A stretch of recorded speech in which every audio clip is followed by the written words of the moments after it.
श्री श्री राधा रमणो जयति भजनिताय गौर राधे श्याम। जप हरे कृष्ण हरे राम। चरित सुधा श्री श्रीमद राधा रमण चरण दासदेव बाबा जी महाशय बड़े बाबा का जीवन चरित्र। मूल बंगला संपादक प्रकाशक श्री रामदास बाबा जी। दूसरे दिन बाबा जी महाशय वृंदावनवासी आबाल वृद्ध युवक स्त्री पुरुष यहाँ तक कि पशु पक्षी तरुलता तक से हाथ जोड़कर विनय भरे वाक्यों से अपने व्यवहार जनित दोष के लिए क्षमा प्रार्थना करते हुए उन्हें दंडवत प्रणाम कर उनसे विदा लेकर संध्या समय श्रीधामपुरी के लिए रवाना हुए। यथा समय गाड़ी हावड़ा स्टेशन पहुंची।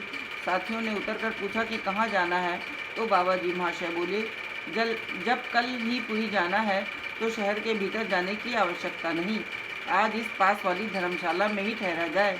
ये कहकर वे मारवाड़ियों की धर्मशाला में चले गए। साथी लोग ठाकुर जी के भोग राग की व्यवस्था करने लगे। आपने स्नान अवैध के बाद नाम कीर्तन शुरू किया। प्रायः 2 घंटे तक जय जय नित्यानंद कीर्तन हुआ।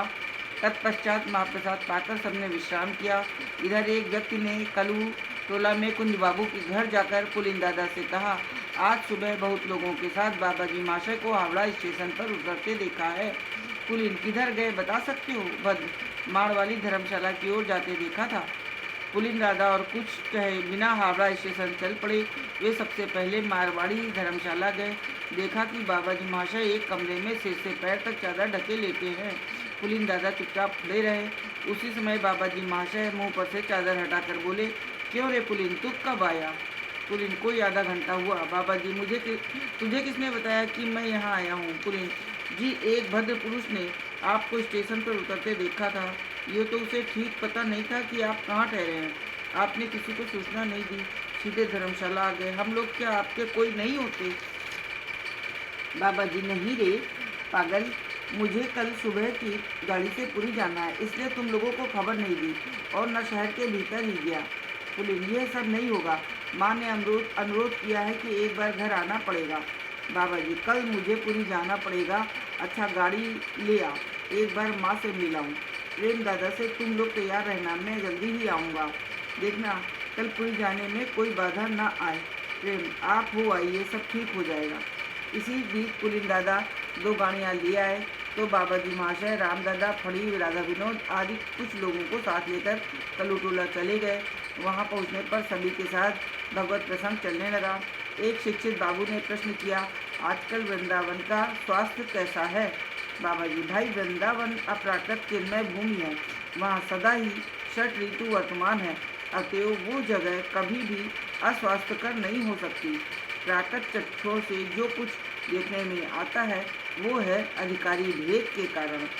बाबू, स्थान तो सभी एक से हैं, उनमें प्राकृत अप्राकृत का क्या भेद? ये बात मेरी समझ में नहीं आई।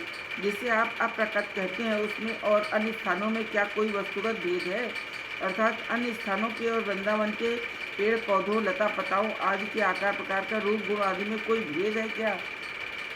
बाबा जी, है क्यों नहीं? देखने वालों की आंखों में भिन्नता होनी चाहिए, चित्त वृत्तियों में भेद होना चाहिए।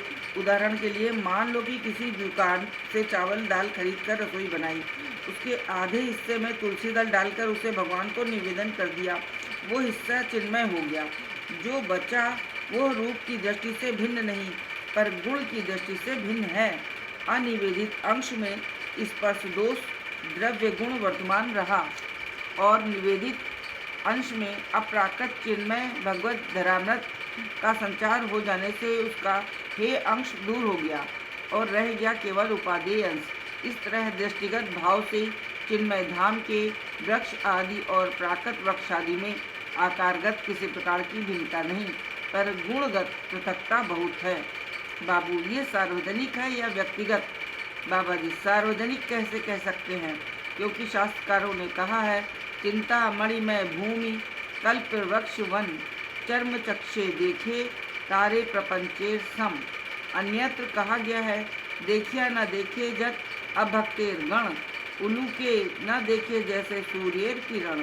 अतएव धाम, महाप्रसाद, नाम, श्री मूर्ति, वैष्णव, ब्राह्मण आदि में नित्य अप्राकृत चिन्मय बुद्धि स्थायी रखना ही साधकों का साधन है।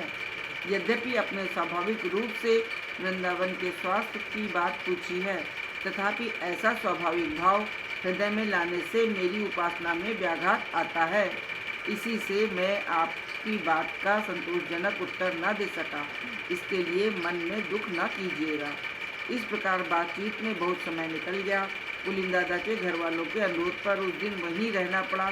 दूसरे दिन वे यथा समय स्टेशन पर जाकर साथियों सहित श्री धामपुरी की गाड़ी में बैठ गए। अगले दिन यथा समय गाड़ी पुरी स्टेशन पहुंची और सब लोग उतरकर नाम करते हुए झांझपीठा मठ पहुंच गए। जय जय श्री राधे, जय हो बड़े बाबा की।